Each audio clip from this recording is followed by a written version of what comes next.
We had an absolutely stunning international incident occur yesterday.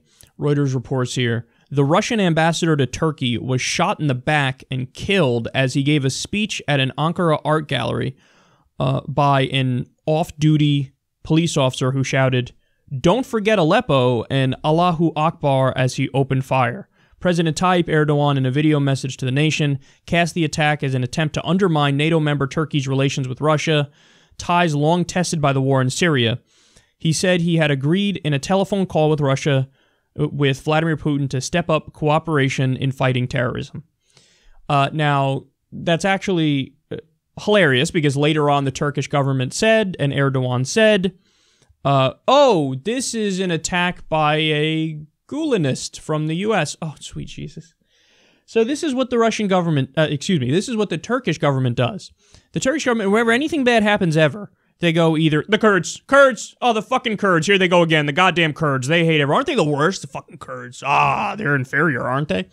So you go after the Kurds, or they go after the Gulenists. Gulen, I think his name is Fethullah Gulen or something like that. He lives in the U.S., and he was exiled. Him and Erdogan used to be buddies. Now they're not buddies, and Gulen is backed by the U.S., and he lives in the U.S., like I said, and anytime there's any plot where, you know, it's something negative happens, either, you know, from Erdogan's perspective, hey, they tried to overthrow me, this is horrific, blame the Gulenists. Or something like this, oh, there's a terrorist attack, and there's this international incident, and, you know, who am I going to point the finger at? Either the Kurds or the Gulenists. Always. Always, always, always. But the reality is what? Who do you think really did it? It's obvious. It's a jihadist, or it's an Islamist. I mean, that's what it is. The person screaming, "This is for Aleppo," and "Allahu Akbar," or "Don't forget Aleppo." I mean, we've been discussing this. We did a huge, very long segment on this yesterday about what's happening in Aleppo. And all the misinformation and propaganda is fucking mind-blowing, to the point where you have CNN journalists who are basically cheerleading intervention on TV and prodding the government, not questioning the government and their narrative, swallowing the government's narrative hook, line, and sinker, to the point where they're begging Obama and Congress, like, why don't we need to intervene? We gotta intervene. I don't know what's wrong, blah, blah, blah, blah. So the ISIS has been getting their ass handed to them. Al-Qaeda's affiliates have been getting their ass handed to them in recent days. So much so that when the government the Syrian government sent in evacuation buses to get the civilians out of certain areas, the rebels burned those buses. So people see that it appears like the effort by the jihadists in Syria is all but over. The Syrian government appears to have prevailed, and obviously they are backed by Russia. Well, you know, if you're on their side, you're not going to be very happy about that.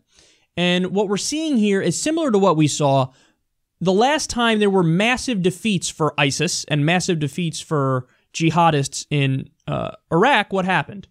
You had the attacks in Nice, France. You had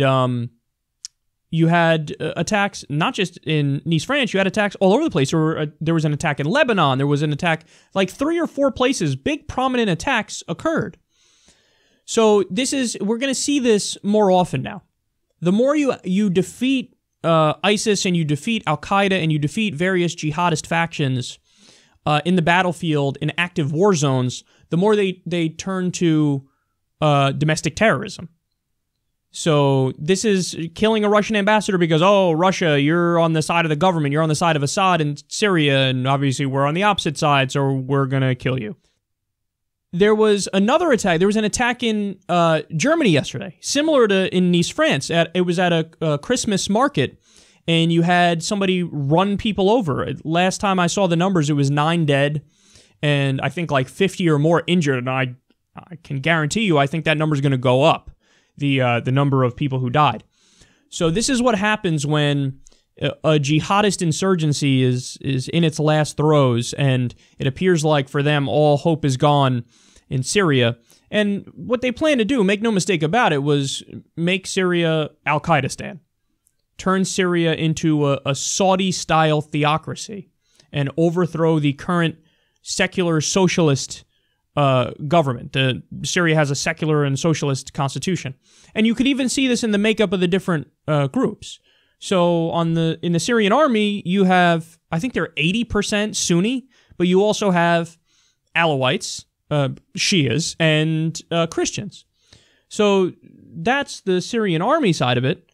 On the rebel side of it, what were they? They were sectarian through and through, and they're fundamentalist Sunnis. These are people who are backed by the Saudi government and the Turkish government. And that's why, again, with Erdogan, this is maddening. Because there were reports Erdogan was buying ISIS oil for a while.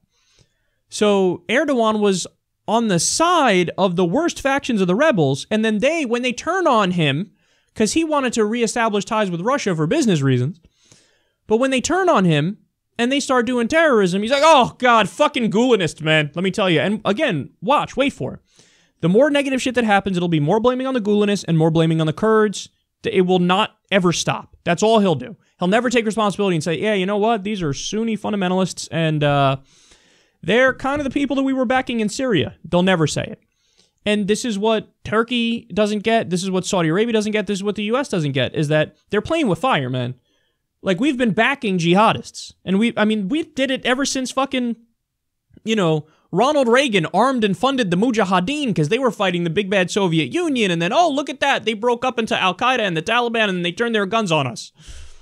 So we think like, oh no, we can use them for our own ends, but it never works out like that. Of course it doesn't work out like that. You're playing with fucking Al-Qaeda, you dipshits. You're playing with jihadists who have actually drunk the ideological Kool-Aid. They don't view you as an equal to them. They're viewing you as a pawn too. They're, oh, thank you, infidel prick. Give me the weapons and don't worry, I won't use them against you. Of course they're going to use them against you. And this is an example of, that ideology run amok. This guy feels some sort of solidarity with that movement in Syria, and this is the end result of it. So this is a terrible tragedy. I feel horrible for Russia, and I really hope that this isn't an Archduke Franz Ferdinand moment. This is what I was tweeting about the other day. The assassination of Archduke Franz Ferdinand led to World War I. So you just got to hope the cooler heads prevail, and that, they don't go further into their corners as a result of this, because Russia could easily, break off ties with Turkey. I mean, for fuck's sake, Turkey shot down a Russian plane recently. I was super worried about that. Like, oh no, this might be the World War III spark. And then they by the way, the guy who killed him was an off-duty police officer. The guy who killed the Russian ambassador. You go, oh no, this is going to be the thing. This might lead to World War III. You got to hope the cooler heads prevail, because Russia could have easily said, fuck you, breaking off ties with Turkey. The U.S. could have doubled down and said, well, we're backing our ally, our NATO ally, Turkey. How about that? And so then the dividing lines are already there, man. You have the Syrian government, you have the Iranian government, you have the Russian government, and you have them lined up against the EU, the United States, and the Gulf states, and Turkey. Those World War III dividing lines are there, and they ain't fucking pretty. And whenever shit like this happens, I'm always like, oh, don't let it be the thing. Please don't let it be the thing. But, I have a little bit more hope today than I did yesterday when I first heard the news, because the articles are all saying that, Erdogan spoke to Putin, like this little piece said here, and he said, oh, yes, we're with you. And the U.S. even, I think, we released a statement in solidarity with the Russians after their ambassador was killed. So, good, but don't let this escalate. Don't let this get out of control. And, I'm still nervous about where something like this could lead.